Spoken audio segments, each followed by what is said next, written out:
Detective Sarah Cole had seen her fair share of gruesome crime scenes, but the one that greeted her in the dim, rotting confines of an abandoned motel on the outskirts of town was different. Blood painted the cracked wallpaper in arterial bursts, a body sprawled in a grotesque pose on the mildewed carpet.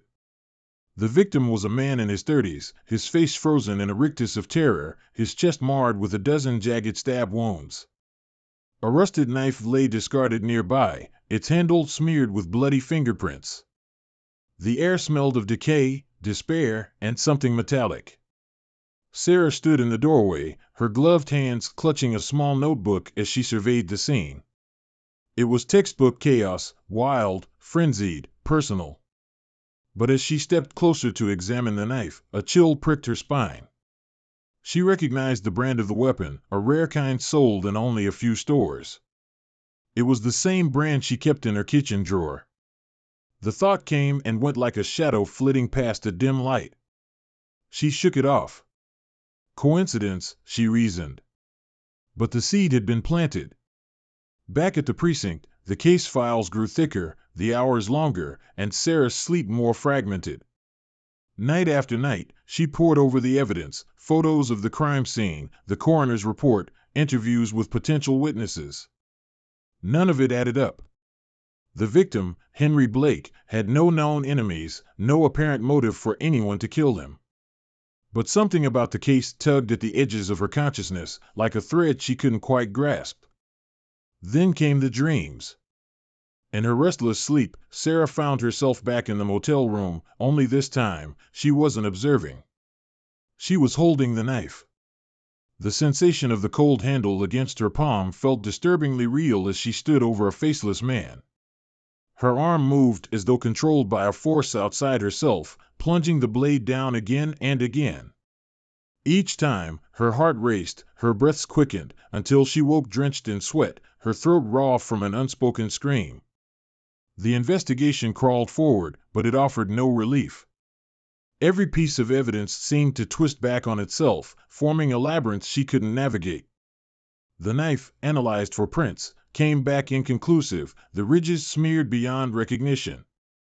The motel's ancient security cameras had long since stopped working. The few witnesses who might have seen someone enter or leave the premises gave conflicting accounts. It was as if the killer had slipped through the cracks of reality itself. And yet, an inexplicable weight bore down on Sarah. The more she studied the photographs of the crime scene, the more the blood patterns on the wall seemed familiar, not in a logical way, but in a visceral one. She started dreaming of more than the stabbing. She dreamed of driving to the motel, of checking into room 16, of pacing the floor as she waited for someone. When she awoke, her heart hammered against her ribs, and her hands trembled as though she had run a marathon. But worse than the dreams were the blackouts. It started subtly, lost minutes during the day, moments when she'd catch herself staring at her reflection in the precinct's bathroom mirror, unsure how long she'd been standing there. Then came the longer lapses. She'd find herself in her car, parked in strange locations with no memory of how she got there. Once, she woke in her bed still wearing her coat and boots, dirt crusted under her nails. She didn't tell anyone. Who would believe her? Her colleagues already whispered about the strain the job put on her. A detective haunted by her own imagination wouldn't inspire confidence. A week after the murder, another body was found. The same M.O., a young man, stabbed repeatedly, his body abandoned in an equally decrepit location, this time a shuttered gas station. The scene hit Sarah like a thunderclap. As she walked through the sticky pools of blood, she felt like she was retracing steps she had already taken. Her own steps. There was no denying it now. The dreams, the blackouts, the flickers of memory, she was losing control. But something deeper gnawed at her, the possibility that she wasn't losing control at all. What if she had never been in control? Her obsession turned inward. She avoided her colleagues, buried herself in the case files, and even set up a hidden camera in her own apartment to watch herself while she slept. When she reviewed the footage, she saw nothing unusual at first. But on the third night, her blood turned to ice.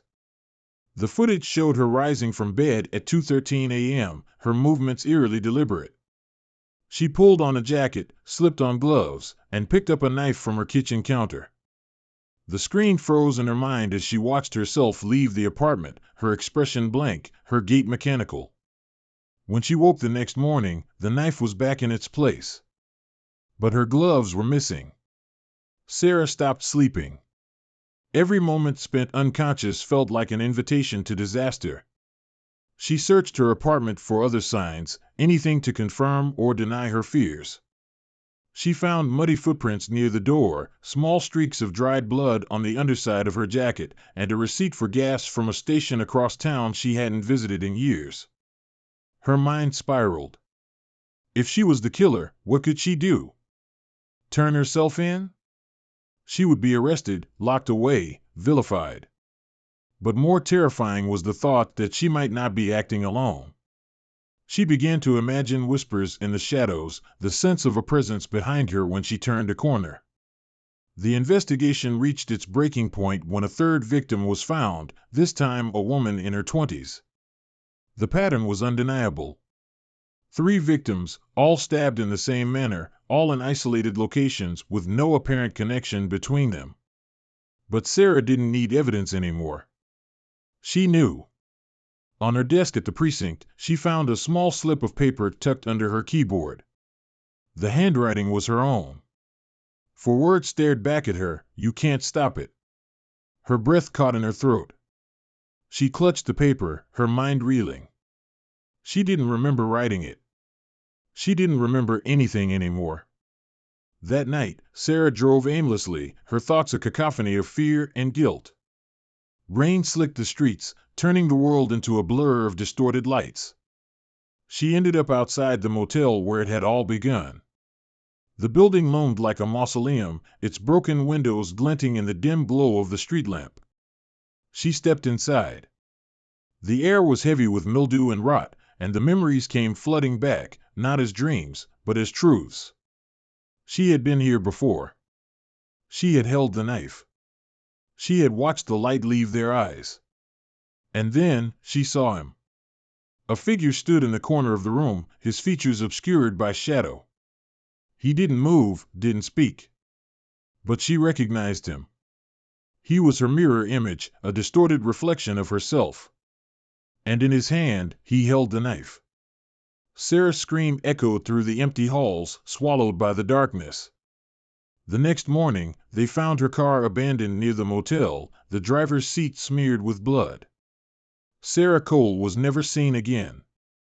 But in the weeks that followed, 2 more bodies were discovered, each bearing the same marks, the same story. And in a forgotten drawer at the precinct, tucked among the case files, was another slip of paper. This one had no name, no context, just a single sentence scrawled in Sarah's familiar hand, "It's still me."